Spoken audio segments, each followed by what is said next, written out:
toutes, bonjour à tous. Voilà, je voulais vous proposer une petite vidéo aujourd'hui autour du yoga du cavalier. Donc voilà, je me présente rapidement, je m'appelle Aurore Fougeret et j'ai créé cette année à Halle l'école de yoga équestre qui met donc en relation les deux disciplines, le yoga et l'équitation. Donc aujourd'hui, je voulais partager avec vous la pratique d'une posture qui est très importante en yoga, qui est assez centrale, qu'on retrouve dans beaucoup de séquences, qui s'appelle donc Adho Mukha Svanasana. Adho Mukha Svanasana, ça veut dire le chien tête en bas. Donc Shvan, c'est le chien, et Adho Mukha, qu'on retrouve dans d'autres noms de postures, ça veut dire la tête vers le bas.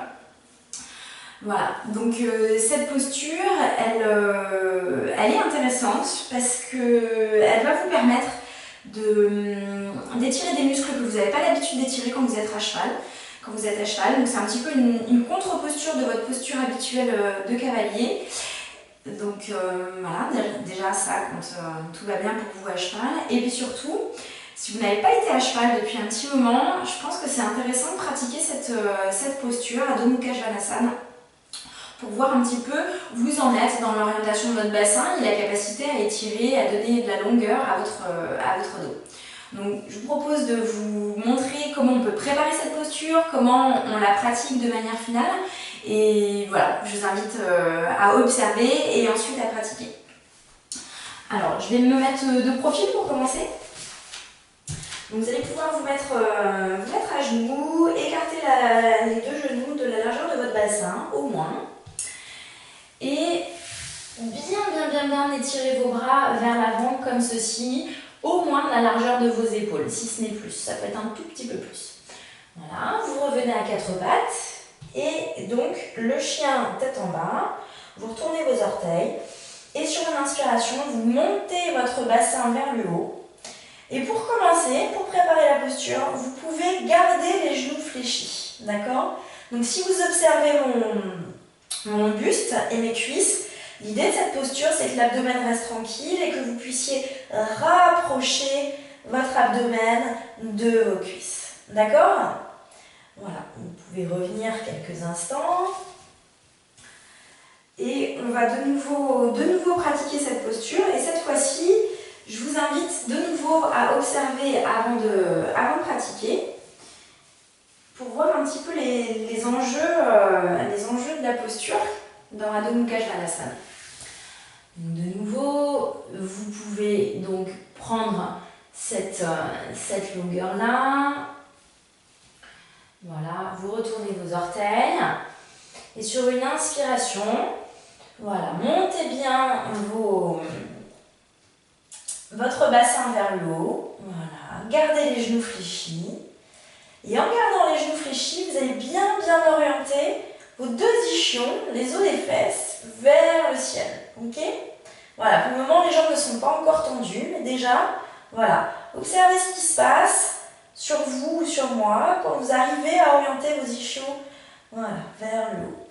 Et enfin, voilà, vous allez pouvoir descendre vos talons. Si les talons ne touchent pas le sol, c'est pas grave. Tendez juste vos jambes. Vos quadriceps et les muscles à l'avant des cuisses sont bien contractés, bien saisis, afin que vos jambes, voilà, s'étirent le plus possible. C'est très important que les jambes soient bien étirées pour que votre bassin puisse bien s'orienter, afin que votre dos puisse bien s'allonger. Voilà. Vous laissez bien retomber la tête entre les bras, le sommet du crâne qui regarde le tapis. Et de nouveau, vous pouvez venir à genoux, comme ceci. Voilà, on va de nouveau repratiquer ensemble. Donc voilà, l'idée, le plus important, si vous pratiquez avec moi, c'est de pouvoir orienter votre bassin pour le moment. Tendre vos jambes et orienter votre bassin. C'est tout ça qui va vous donner de la mobilité à cheval et qui va permettre à votre dos de se tendre et d'avoir vraiment un bel empilement, un bel ajustement. Donc pour les personnes qui connaissent déjà un petit peu le yoga, vous allez pouvoir, donc pour les débutants ou les personnes qui n'ont jamais fait de yoga, vous pouvez partir comme ça sur Adho Mukha Svanasana. Pour les personnes un tout petit peu plus avancées, on va pouvoir partir de Chaturanga Dandasana. Donc, voilà, comme ceci. Et voilà. Et de nouveau, ralentissez d'abord, ensuite vous tendez vos jambes. Restez tranquille dans l'abdomen, le sommet du crâne qui regarde le tapis. Voilà, les jambes tendues, les ischions qui vont vers le haut et les biceps juste ici qui roulent vers l'extérieur. Voilà, laissez vos épaules s'élargir. Respirez. Voilà, laissez le sommet de votre crâne se rapprocher du tapis, du sol. Gardez vos jambes tendues, vos ischions qui vont vers le haut. Voilà, et vous pouvez revenir à genoux ou de nouveau en chaturanga.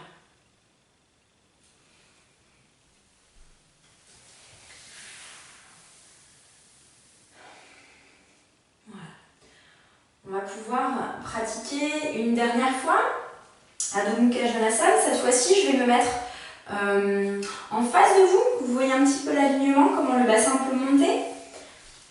Et vous voyez, il y a un mur juste derrière. Et vous allez pouvoir aussi pratiquer Adho Mukha Svanasana en mettant vos talons sur la pointe du mur ou contre le mur. D'accord? Et vous allez observer ce que ça peut provoquer. Voilà. De nouveau, observez bien comment c'est important d'allonger les deux côtés, de bien orienter votre bassin. Hein, là, le bassin n'est pas orienté. Et là, voilà, j'indique à mes ischions d'aller regarder vers le mur ou vers le haut. Je tends mes jambes. Voilà, je roule mes biceps vers l'extérieur. Et je laisse le sommet du crâne retomber vers le sol. Voilà, observez le bien-être que ça procure de pouvoir surélever légèrement les talons pour vous aider à remonter votre bassin et à tendre votre dos. Voilà, et revenez à genoux. Voilà, après vous êtes aidé des supports, vous pouvez faire un petit pas de plus et de nouveau, voilà, orienter votre posture sans les supports, voir ce que ça change de vous être aidé du mur. Voilà.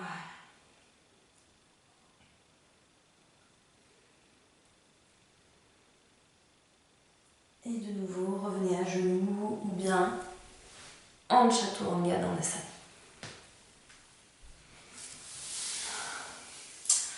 Voilà pour Adho Mukha Svanasana aujourd'hui. J'avais envie de partager cette courte vidéo sur cette posture qui est absolument passionnante à travailler. Donc Adho Mukha Svanasana, c'est quand même un classique en yoga, une posture vraiment majeure, extrêmement basique mais extrêmement riche à travailler. Donc comme avec les chevaux, voilà, chaque jour on peut travailler le même mouvement, la même posture, le même asana, mais en fait chaque jour est différent et chaque jour vous allez avoir un Adho Mukha Svanasana vraiment différent. Donc cette posture, voilà, vous pouvez la pratiquer si vous n'avez pas le temps de rentrer dans une pratique et que vous voulez vous mettre, essayer de vous aligner rapidement, vous centrer rapidement, pratiquez l'Adho Mukha Svanasana. Vous êtes fatigué, vous pouvez pratiquer Adho Mukha Svanasana. Adho Mukha Svanasana, c'est une posture que vous pouvez faire seule, de manière isolée ou qui s'insère dans les séquences de posture. Adho Mukha Svanasana, vous pouvez la pratiquer le matin, le soir, le matin pour vous étirer, le soir pour vous défatiguer. Le fait que la tête se retrouve en dessous du niveau du cerveau, ça permet d'irriguer le cerveau sans effort de la part du cœur. Pardon, la tête en dessous du cœur. Donc voilà, les postures d'inversion, hein, où vous allez avoir la tête qui est plus basse, vont permettre au système nerveux de s'apaiser, voilà, d'apaiser le système sympathique et même, voilà, au bout d'un certain moment, passer sur le système parasympathique, donc qui gère les activités beaucoup plus passives du corps, desquelles on a assez peu conscience. Donc voilà, Adho Mukha Svanasana pour les femmes, c'est aussi une posture qu'on peut pratiquer pendant les règles en prenant soin de bien écarter les pieds pour laisser de la largeur dans le bassin. C'est aussi une posture qui va vous affiner les jambes, qui va vous donner de la longueur dans les jambes, qui va fortifier vos chevilles, qui va vous aider à étirer le bas du dos. Donc vraiment, Adho Mukha Svanasana, vous pouvez en user, en abuser. N'hésitez pas à repratiquer avec cette vidéo plusieurs fois par jour, pendant une semaine peut-être, et voir un petit peu les changements, les effets que ça peut avoir sur vous. les effets que le yoga peut avoir sur le cavalier et du coup l'effet que ça va avoir sur vos chevaux. Je sais que vous avez été nombreux à ne pas pouvoir voir vos chevaux, à ne pas pouvoir monter à cheval pendant quelques semaines. Voilà, certains pendant 2 mois.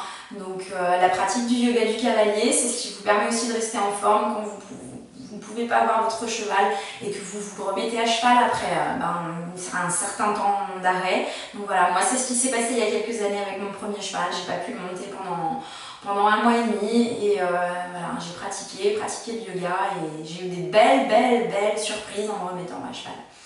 Donc voilà, si vous voulez en savoir plus sur le yoga du cavalier et le yoga équestre, il y a un lien dans la description de cette vidéo.